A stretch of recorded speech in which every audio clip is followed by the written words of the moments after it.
6 महीने पहले कालू बाबा, जो गौरी को काबू करके गांव से चले गए थे, वो एक दिन पहाड़ों के बीच झरने के नीचे गहरे ध्यान में बैठे थे। तभी उन्होंने देखा 80 साल पहले का दृश्य।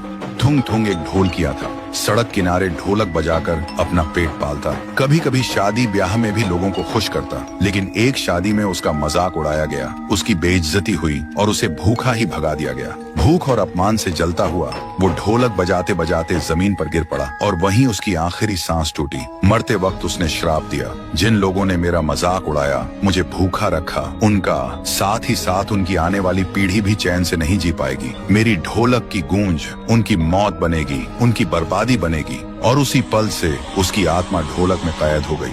ये दृश्य देखते ही कालू बाबा सन्न रह गए। वो तुरंत एक चमकते हुए हथियार लेकर गांव पहुंचे और देखा लोग थुंग थुंग के डर से रो रहे थे। कालू बाबा ने पूरा सच बताया। गांव वाले रोते हुए बोले, हमारा क्या कसूर है बाबा, ये तो हमारे पुरखों ने किया था। और सब गिड़गिड़ाए, बाबा आप ही कुछ कीजिए, नहीं तो इस बार थुंग थुंग हम सबको खत्म कर देगा। फिर रात को कुछ गांव वाले हिम्मत करके चौक में खड़े हुए और कुछ ही देर में थुंग थुंग सैकड़ों आत्माओं और ढोलक की गूंज के साथ आता है। सब लोग घुटनों के बल गिर पड़े और चिल्लाए, माफ कर दो, ये पाप हमारा नहीं, हमारे पुरखों का था। थुंग थुंग गरजा, बहुत देर हो चुकी है। और उसी पल गांव के लोग एक एक करके हवा में उठ गए। अगले ही पल जोर से जमीन पर पटक दिए गए और सब वहीं मर गए। उधर कालू बाबा गौरी के घर पहुंचे। उन्होंने देखा गौरी के कमरे में ढोलक अपने आप बज रही थी। कालू बाबा तुरंत चमकते हथियार से ढोलक पर वार करने लगे। तभी थुंग थुंग चीख उठा, नहीं, ये मेरी जान है। और कुछ ही पलों में ढोलक टुकड़ों में बिखर गई। आसमान लाल हो गया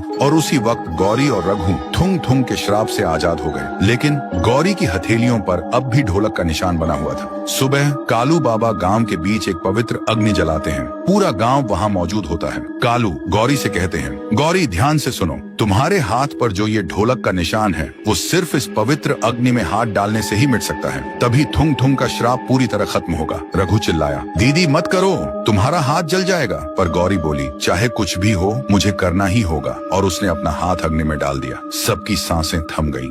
लेकिन जब गौरी ने हाथ निकाला तो देखा उसके हाथ को कुछ भी नहीं हुआ और ढोलक का निशान भी मिट चुका था। तभी अचानक अग्नि भड़क उठती है और उसी आग से थुंग थुंग का रूप बनता है। उसके हाथों में वही ढोलक आ जाती है और वो बजाने लगता है इतनी तेजी से कि पूरा गांव कांप उठता है और अगले ही पल आसमान का लाल रंग मिट जाता है। देखते ही देखते सब कुछ खामोश हो गया और तब से गांव वाले सुकून और खुशी से रहने लगे। लेकिन कभी कभी बहुत गहरी रात में हवा के साथ एक धीमी सी आवाज सुनाई देती है, शायद याद दिलाने के लिए कि अपमान और भूख से मरी आत्मा कभी चैन से नहीं सोती।